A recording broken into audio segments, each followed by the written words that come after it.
Hello बच्चे party.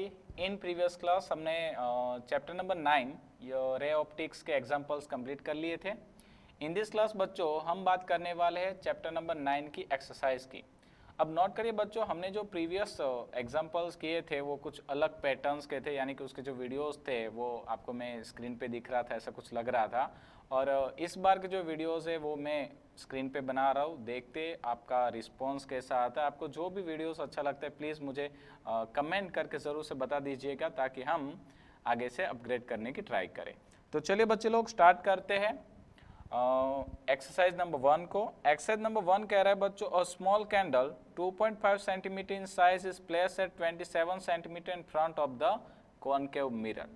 अब देखिए बच्चों, क्वेश्चंस कह रहा है कि हमारे पास एक कॉनकेव मिरर है और उस कॉनकेव मिरर के सामने फ्रंट में एक कैंडल रखी गई है। मैं यहाँ पे ड्रॉ कर रहा हूँ। सपोज ये हमारा एक मिरर हो गया, concave mirror,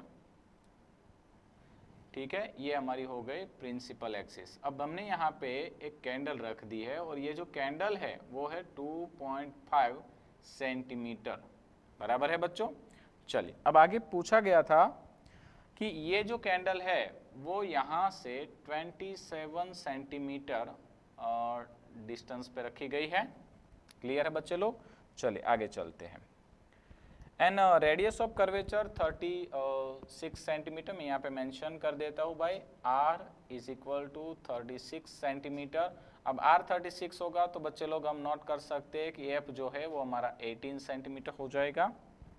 At what distance from the mirror should the screen be placed in order to obtain a sharp image? मतलब कि हमें ये जो मिरर है वहाँ से कितने दूर एक स्क्रीन रखनी चाहिए, एक पर्दा रखना चाहिए कि हमें इस ऑब्जेक्ट की इमेज मिल सके। क्लियर है?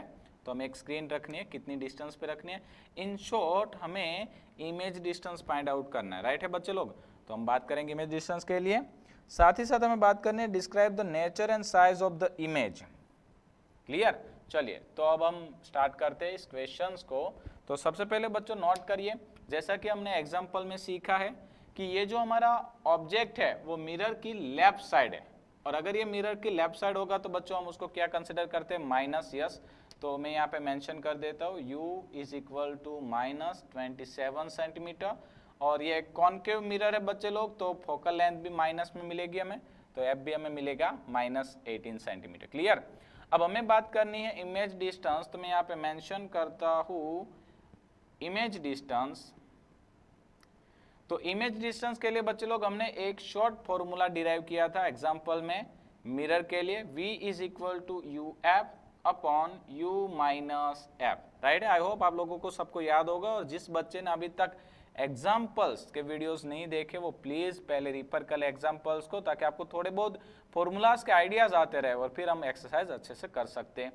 चलिए बच्चों वैल्यू पुट करते हैं। U कितना है हमारा? देखिए ये रहा -27 सेंटीमीटर।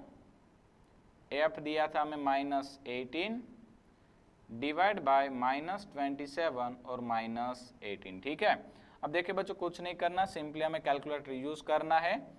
और यहाँ पे अगर मैं देखूँ तो मुझे आंसर मिलने वाला है -54 सेंटीमीटर। यस, यहाँ पे मुझे मिला आंसर -54 सेंटीमीटर। और ये जो माइनस सिंबल है बच्चों वो दिखा रहा है कि हमारी जो इमेज है वो भी हमें कहाँ मिलेगी भाई?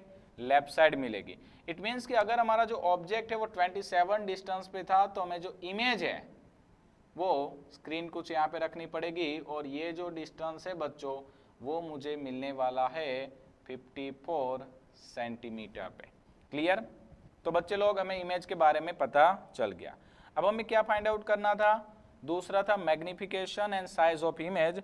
तो बच्चे लोग हम बात करेंगे मैग्निफिकेशन के लिए, ध्यान देना अच्छे से। तो मैं यहाँ पे मेंशन कर देता हूं भाई मैग्निफिकेशन।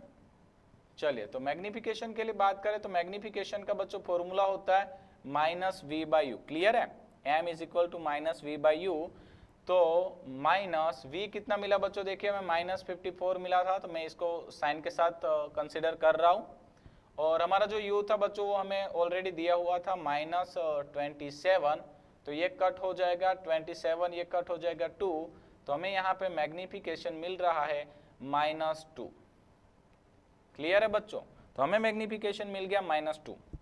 अब ये -2 क्या दिखा रहा है? सबसे पहले कि हमारा जो मैग्निफिकेशन का जो वैल्यू है वो है 2। इट मीन्स कि हमारी जो इमेज है वो ऑब्जेक्ट से 2 टाइम्स बड़ी मिलेगी। सिंपल पता चल रहा है।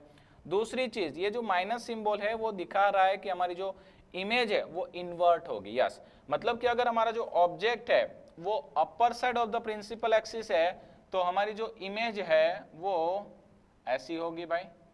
आई होप आपको दिख रही है अच्छे से ये इमेज। यहाँ पे ये इन्वर्ट होगी और इसकी जो साइज है वो मिलेगी 5 सेंटीमीटर। अब देखिए हम इसको प्रूव भी कर सकते हैं। फॉर एग्जांपल मैं यहाँ पे लिख दूं साइज ऑफ इमेज। तो मैग्निफिकेशन का बच्चों फॉर्मूला था magnification m is equal to h2 by h1। कभी कभी हम लिखते हैं magnification m is equal to h dash by h। ठीक है, जहाँ पे h डैश यानी कि size of the image, h यानी कि साइज ऑफ द ऑब्जेक्ट, या तो h2 अपॉन h1। क्लियर है? तो मैं यहाँ पे नोट कर लूँ h2 is equal to m h1। m कितना मिला था हमें? -2, h1 था 2.5, मल्टीप्लाई कर दिया तो ये आ गया -5 सेंटीमीटर। इट मीन्स कि हमारा जो इमेज है वो कितना बड़ा होगा भाई? 5 सेंटीमीटर जितना बड़ा होगा। क्लियर?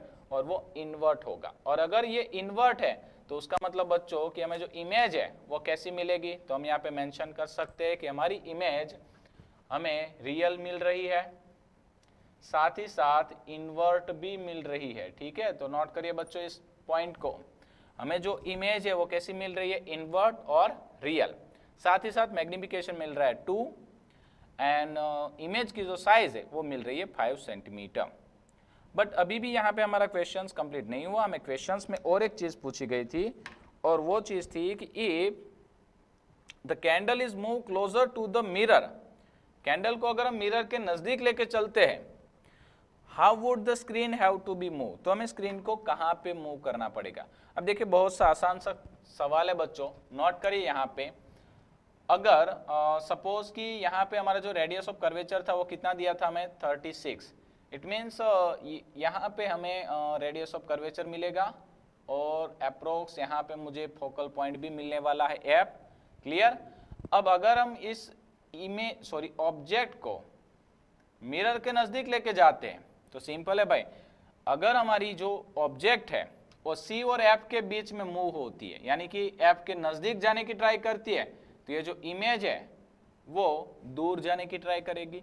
यानी कि अगर हम ऑब्जेक्ट को मिरर के नजदीक लेके चलते हैं तो इमेज दूर जाती है। इट मीन्स हमें स्क्रीन को पीछे पीछे पीछे लेके जाना पड़ेगा। और अगर ये जो हमारी ऑब्जेक्ट है वो सीधा हम लेके चले गए F पर तो हमें इमेज मिलेगी इंफिनिटिव डिस्टेंस पे।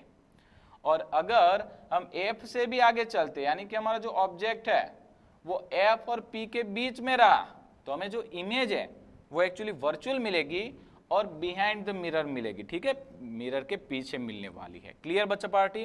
तो आई होप आपको ये जो एक्सरसाइज नंबर 1 थी वो थोड़ी सी कैलकुलेशन बेस्ड थी, बहुत इजी थी क्योंकि ये शुरुआत है, धीरे धीरे क्लाइमैक्स आएगा भाई। तो आई होप कि आपको ये क्वेश्चन अच्छे से समझ में आया होगा और इन नेक्स्ट क्लास बच्चे लोग हम मिलेंगे एक्सरसाइज नंबर 2 के साथ। Thank you.